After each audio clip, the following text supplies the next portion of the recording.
Welcome to the Gentleman's Guide to Gaming and Monster Kingdoms.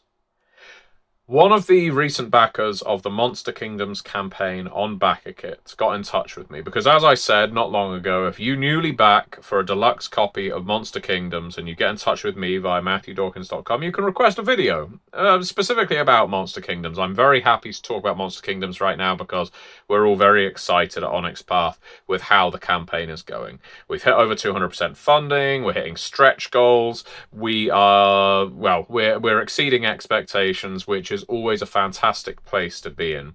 And now, one of the backers of Monster Kingdoms, a fellow by the name of Greg. Hope you don't mind my mentioning your first name, Greg. I'm not giving your surname away, don't worry. We respect confidentiality. I may have even made your name up. Who knows? Nobody knows. That's the thing. Anyway, Monster Kingdoms is doing very, very well on BackerKit, and if you haven't checked it out yet, please do so. Greg asked me a question after sending proof of his backing for a deluxe copy of the game. He wants to know which of the kingdoms would be the worst for characters to live in and why.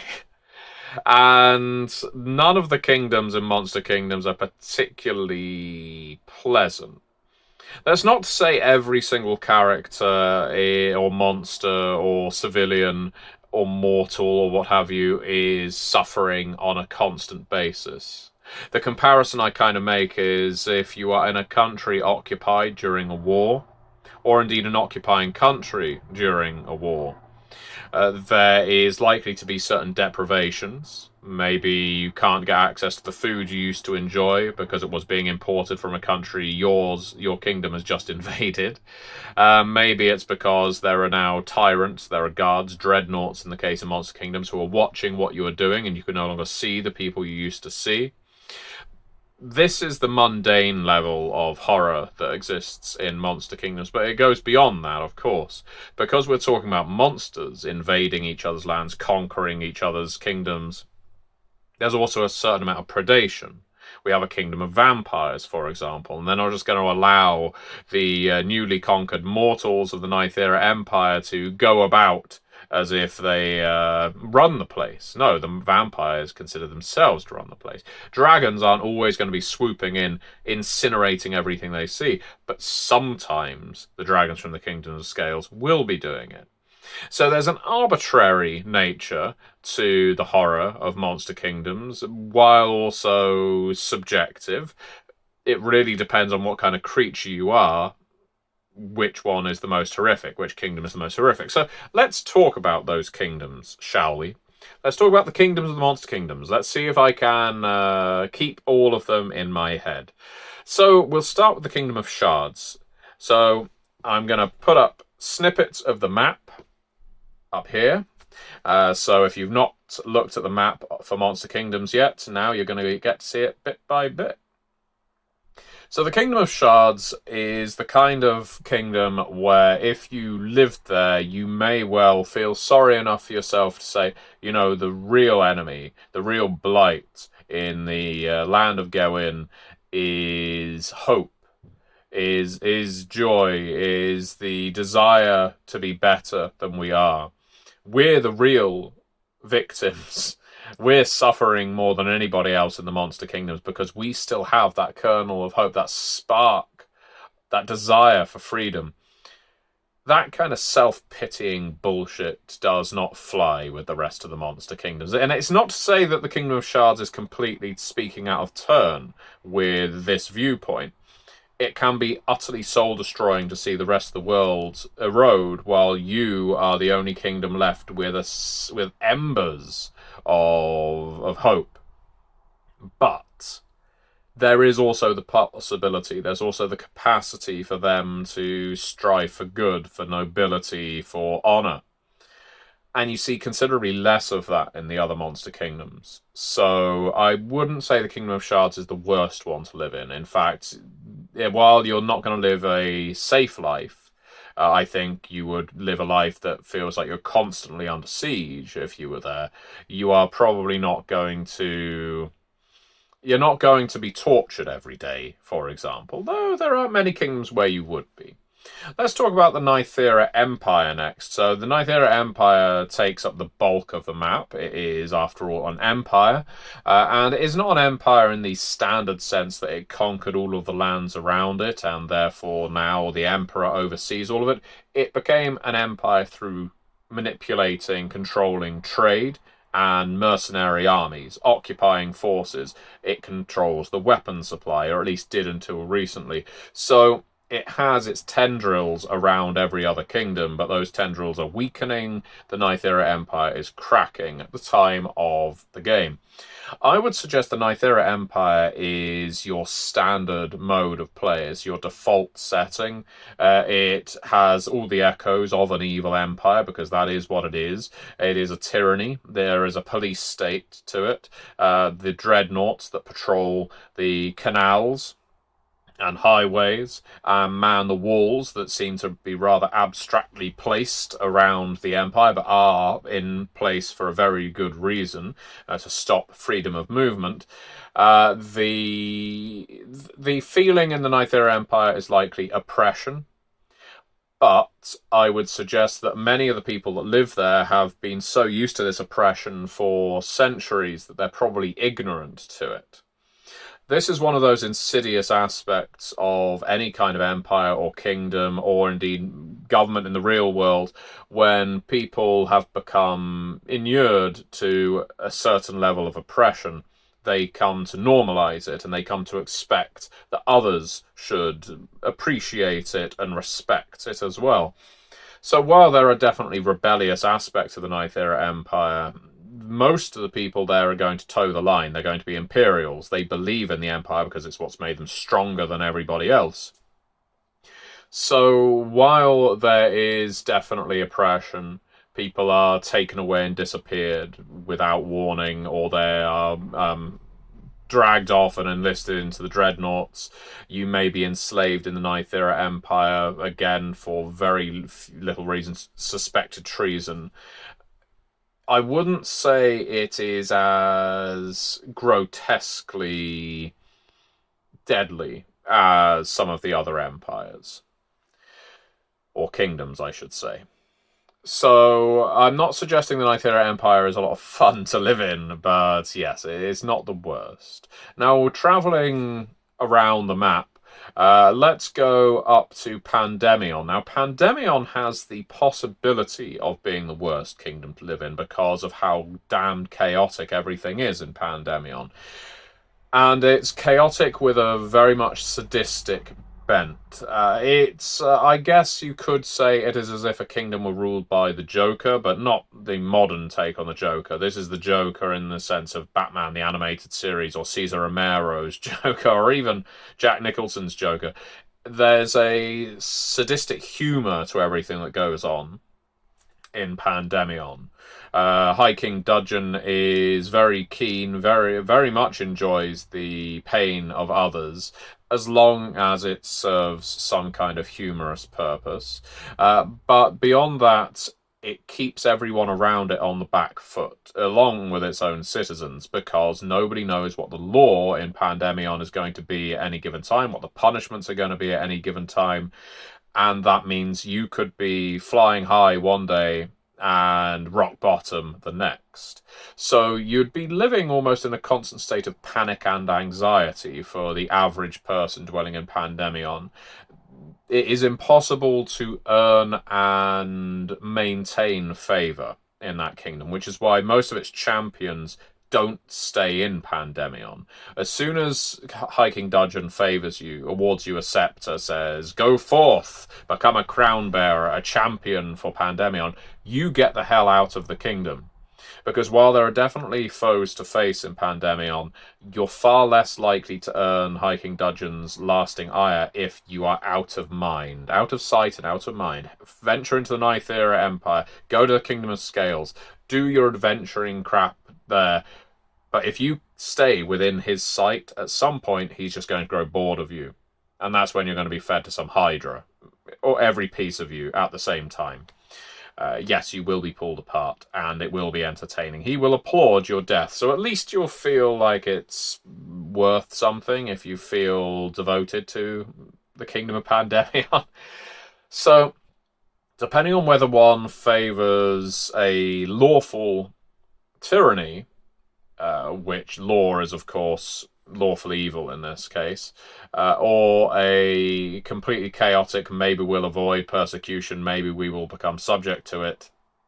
Pandemion and the Ninth Empire kind of rival each other in that respect, in that one is chaos and one is law. Now, you move along to the Kingdom of Scales, and the Kingdom of Scales, I would say, for the vast majority of people who live there, probably feels pretty much like the best place to live in Gawain. The dragons, while they do grow hungry and they do take flight and they do incinerate villages for the slightest of grievances, dragons are bizarrely more reasonable or more predictable than, for example, Pandemion. Therefore, if you keep offering tribute, if you keep supplicating your Dragon King masters, then you're probably not going to get destroyed. It's by no means a free kingdom where you can just go around and do what you want.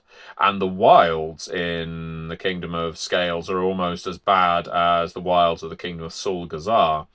As soon as you leave town, basically, you are in very, very dangerous territory. Not to mention, it gets very cold in the north of Kingdom of Scales, so it's not exactly hospitable.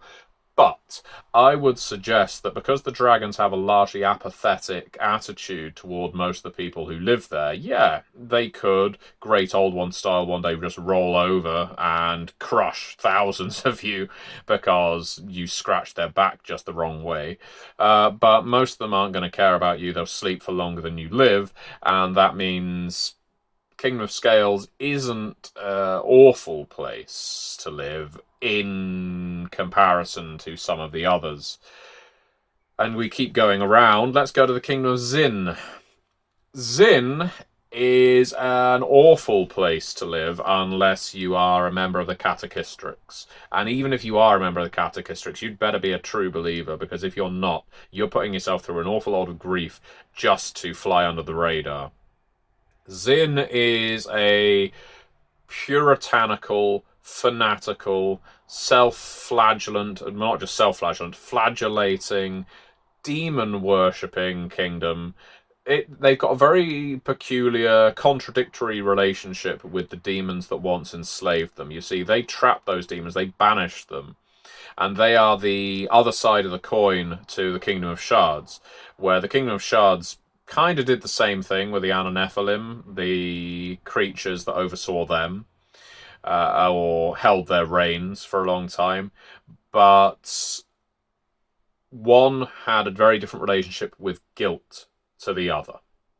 The Kingdom of Zin decided that they were not worthy of redemption, that they had penitence they had to pay, that everyone else deserves punishment for not freeing the Kingdom of Zin, and therefore they have an ultra-sadistic attitude toward every single person. Now, they have exceptions. The true innocents of the world, children, for example, they're very unlikely to have any kind of distaste or hatred for the young, because they haven't had the opportunity to ruin things for themselves yet. But as soon as you make a mistake, being in the Kingdom of Zin is a little like having a very exacting parent who occasionally praises you for doing good, but more likely just punishes you constantly for never living up to their expectations, combined with flaying and dismemberment and burnings and so on. But the only advantage to the Kingdom of Zin is it is very small. So it isn't a massive threat to various others. They are a constant pest. They are almost shaped like a thorn. They are a thorn in the side of Gawain that prevents the All-Faith from completely dominating the world. But for people who are pent up with grief and guilt and trauma, Zin is attractive. For anyone else, it is a place of torture, because until you see the light, they will keep torturing you. And even when you finally say, yes, I see it now, I see it, I wish to become a Catechistrix, they probably won't believe you, and they'll just take another skin off of you. So I think the Kingdom of Zin is pretty unhealthy. I think of the ones I've mentioned so far, maybe it's because it's got the most visceral pain to it. Zin would be the worst. Now, keep traveling around, orbiting the Nythera Empire, we get to Sul-Gazar. Sul-Gazar would be one of my worst places to live. It is mind-bogglingly hot and humid. It is verdant, ultra verdant. Part of it is what you might consider deciduous. It's more like northern forests, and the other part of it is jungle. It is jungle reaching into rainforest. The reason for the two of them pressed together, despite the fact that environmentally that shouldn't happen, is explained in the book. But what is certain is you've got forest, you've got jungle, and you've got swamp. And with that, you get bugs, you get beasts, you get nowhere you can really live. No habitat is solid, not really, or permanent, because everything rots so quickly. The flora here grows so fast, and almost every creature that sees you walking around on two legs, if you happen to be bipedal, probably sees you as food or prey in some way. Sul-Gazar is a strange kingdom in Gowyn in that it doesn't have anything about it that is, let's say, driven evil. There isn't a force behind it, a tyrant. In fact, it's the only kingdom without really a king. There's a crown bearer who holds the most strength, but it doesn't have much of a hierarchy, unlike the rest of them. And it isn't because it's chaotic so much as it is just natural, but it is nature at its most inhospitable. So I would suggest that living in Sul-Gazar would be absolutely terrible for me, but if you could find a way to make it work, if you were happy to live in the trees, for instance, in the tree canopy, if you were able to find a permanent source of fresh water, like the River Thurn, I think, runs through Sul-Gazar, and you could make a base close to it, or live on a boat on the river, that might do you, but most of it you will probably die within the first couple of weeks of trying to live there if you're an outsider, because you've either been eaten, poisoned, succumbed to an infection, or died of dehydration. It's not great. So, moving down, again, we've got the Kingdom of the Malignant Mind. Kingdom of the Malignant Mind is worse than the Nythera Empire for control, for a simple reason that the people being controlled here can't even have a modicum of time to think, I would rather be somewhere else. There's no capacity for liberty. There's no opportunity for freedom here. The Kingdom of the Malignant Mind is a place where most everybody, the vast majority of people that live there are drones, all in thrall to the Malignant Mind or one of the Malignant Mind's Cluthala, their tentacled servitors. Now, there are some free-minded people there, and if you find a way to protect your mind from the Kingdom of the Malignant Mind, then it could be a good life if you don't mind seeing other people suffer. But the suffering is a different kind to how you might suffer in other kingdoms, because anybody suffering in the Kingdom of the Malignant Mind is not showing themselves to be suffering. That doesn't mean they're not suffering inside. There's the terrible idea that many of the drones in this kingdom are aware of their plight. They're just locked in and enthralled. Puppeteered, if you like. And that's not exactly a great time for them. But if you're a visitor and you're passing through and you're granted honours and peace and the ability to trade and whatnot, you're looking at these people and they look all absolutely fine.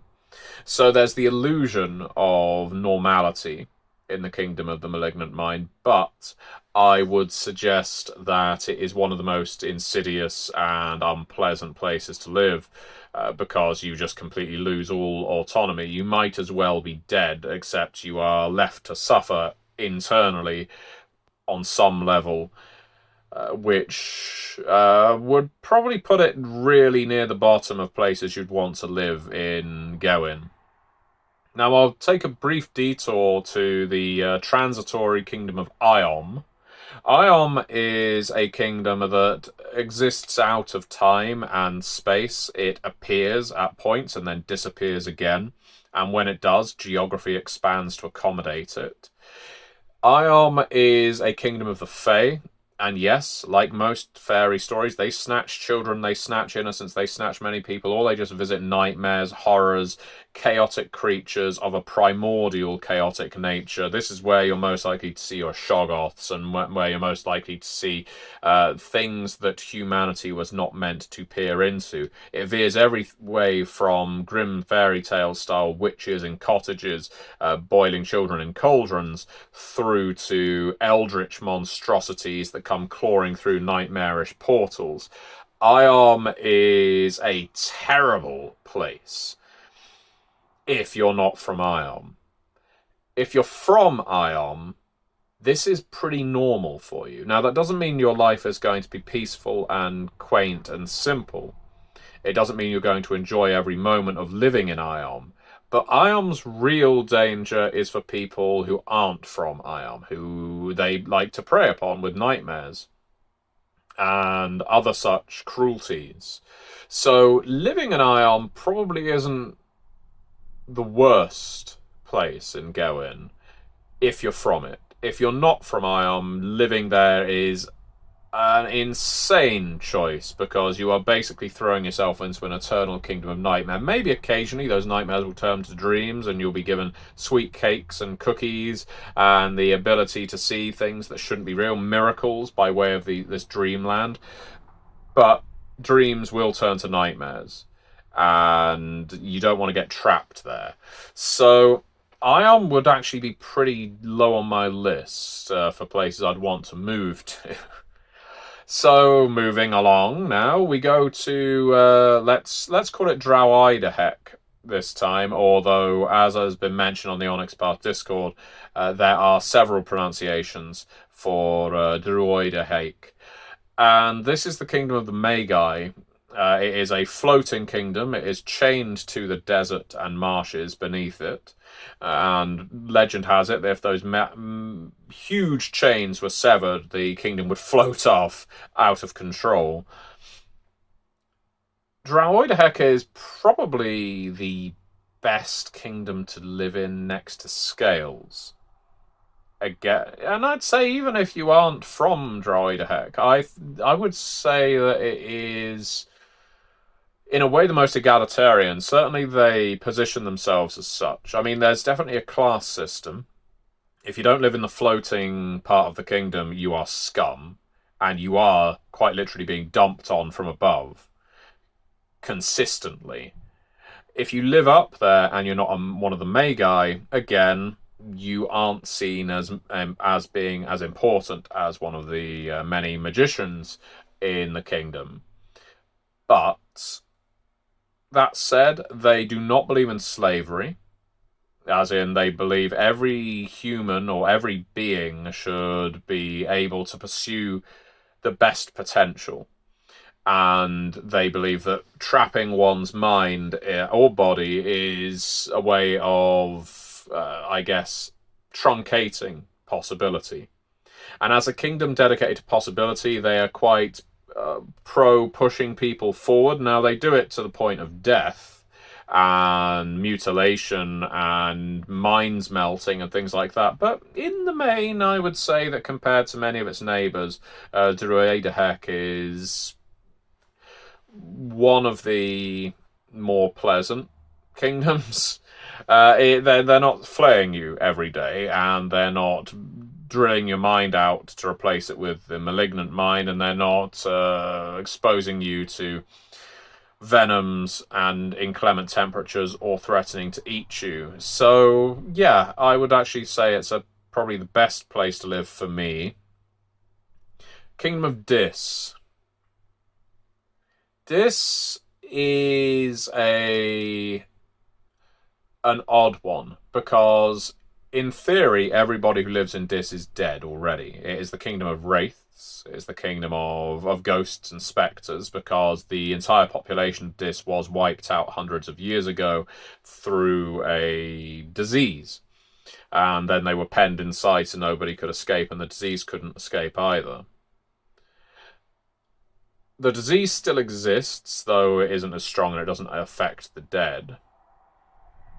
If you were one of the living, I think you'd struggle a great deal in Dis, especially as these wraiths would go around occasionally draining your life or compelling you to do emotional exaltations just so they could feel alive again. But not all wraiths are by nature predatory. Many of them are scholarly, thoughtful, more committed to their own passion than they are to whoever the hell you are. You could probably avoid notice in Dis as long as there weren't many of you. If a huge clump of living people moved to Dis, then the wraiths would probably start thinking, hang on, why are the living moving back into our kingdom? It is a kingdom of the dead, so there's a permanent gloom to it. It isn't exactly a happy place. I would, in fact, say it's fairly hopeless. But at the same time, it isn't abjectly cruel. Now we go down to Krior, the kingdom of vampires, and Hemexi, which is in a state of strife, and I would say that is a kingdom of cruelty, where unless you are a vampire, you are likely to suffer horribly. You're probably going to end up being a meal for something or a slave for something, and life is in almost perpetual darkness. You are huddled and hiding in your shelters, in your cottages, in your huts, trying to keep everything as illuminated as possible to deter the night predators. But the problem is it's almost always night. Those predators are never going to go away. And what's more, the strife is between the vampires and their long-term servants. They always saw them as servants, the Hemexi, who are growing in number and very soon likely to launch a full-scale civil war against the vampires who have been lording over Krior. So not only do you run the risk of being preyed upon by these mosquito-like bug men, you also run the risk of being preyed upon by these vampire bloodsuckers as a way to fuel a war between undead and monstrosities. Krior is, I mentioned Dis being hopeless. I think despair is a good way to style Krior. It is a place with very little to recommend it for the living. Now we can move to Kursh or Crush, depending on whether you're an orc or a goblinoid. If war is your thing, Kursh, or industry is your thing, then I think you would love living in Crush, because they are in a permanent war footing, or on a permanent war footing, and industry is what makes them tick. If you are an industrialist, if you're an artisan, then you'll be put to work. You'll work a lot, but you will be upheld as a valued citizen who won't be sent to just die among the legions of orcs and other creatures. If you are a soldier, a gauntlet or a marauder, and you love that kind of thing, then Kush is, again, likely a fantastic place to live. If you're anything other than those two things, you're going to find it very, very painful. Orcs are known for their cruelty. They are known for their sadism. They're also known for just rolling over people they consider to be weak. They will do all of those things to you, even if you are an orc, if you do not fall in line with what their legions want, which is to invade their neighbouring kingdoms and to make bigger and badder weapons to destroy their enemies. So I wouldn't say it is quite as focused in its malign intent as Krior or Zin, for example.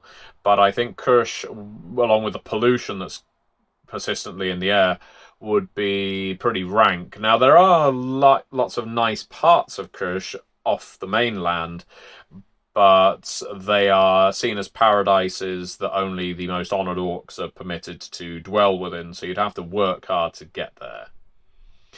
Brandur is next up in the southwest, one of the largest kingdoms, a primeval, some people would consider it a primeval wasteland. because you've got volcanoes, you've got geysers, you've got badlands, you've got rifts, you have utterly incompatible elemental vortices that are just clashing with each other in Brandur. Elementals and fiends would probably get on very well there. In fact, the vast majority of people that live there who make permanent residence there are elementals. Anybody else, I think they're going to find the worst thing there, a little like with Sul'Gazar, the environment. The people of Brandur are very interested in building their army, in mining the most powerful of ores from the land. And if you can help with either of those things, they will have a use for you, but they won't exactly treat you kindly. Strangely, despite their militant attitude, they aren't, again, quite as pointed or focused with their nastiness, with their evil. They want to crush the Ninth Era Empire. They want to break it up. They are tired of being played as second to the Ninth Era Empire, and they're the most likely kingdom on the map to do it at this time. But that means they have an agenda, and it means they're taking their eye off the ball of those people who live within Brandur and are working against the kingdom. So you could probably, at the same time as they are launching a full-scale war on the Ninth Era Empire, if you could survive the hurricanes, the snowstorms, the magma flow, and the earthquakes and all the rest, then Brandur, there are parts of Brandur that are probably decent enough to dwell within. But that is a big if. And we end with the kingdom of Verot. Verot would be a absolutely disgusting, awful place to live. In fact, I would argue that you probably wouldn't be able to live there. And so by that definition, it would be the worst place to live. It is a place where rot and disease and abominations crawl around. It's where the worst plagues have emerged from. There are now two kingdoms of Verot. There is the northern kingdom and the southern kingdom of Verot, because Verot just seems to crop up like mold on the map. And as it does so, Verot grows in strength, and all of its evils, festering away, start growing in strength. There are no creatures in all of Gewyn that would flourish in Verot. Verot is a consuming kingdom that if it wants to keep you alive, it's just so you can become a vector for one of its parasites or diseases. In some ways, it shares that with Sul'Gazar, except Sul'Gazar doesn't have the same agenda as Verot. Verot wants to dominate the rest of the world with this corruption. Sul'Gazar wants to dominate it with flora, but isn't going about, let's say, inserting parasites into all the people who pass through it with intent. It's just kind of incidental. Verot is most definitely directed. So my choice would be that Verot, one of the kingdoms of Verot, would be the worst to live in. Probably southern Verot, because it's been there the longest, so it is more malignant, to use that word again, than the others, than the northern Verot. But I think that I would find the Kingdom of the Malignant Mind and Sul'Gazar. Malignant Mind, Sul'Gazar, and Krior would be pretty close to Verot as the worst. But I think Verot would be the absolute worst because you just cannot survive there for long. And those who do turn out very, very different, mutated. Krior, because you're about to be caught in a war and used as feeding stock. That's not good. Sul'Gazar, again, because it is a heat death, green inferno. And Malignant Mind, because you'll be hollowed out and left in a vegetative state and yet still walking around, locked into your own body. For me, Verot or Malignant Mind, then, are the worst two, I think. But I'm going to go for Verot, which is probably no great surprise if you've read about it. It's not a great place. And there are, of course, connections between Verot and the Verot in the world below. So, with all that said, that's a long video. Thank you very much for the question, Greg. And if any of you are interested in Monster Kingdoms, if you want to find out more about the Monster Kingdoms, then please back it. It is linked in the video description below. I would love to get your thoughts on the game, so do comment below with what you think about Monster Kingdoms. And we'll see where this Back a Kit campaign takes us. It's doing very well so far. Let's hope it can do even better. Share this video widely, give us a thumbs up, and thank you very much for watching.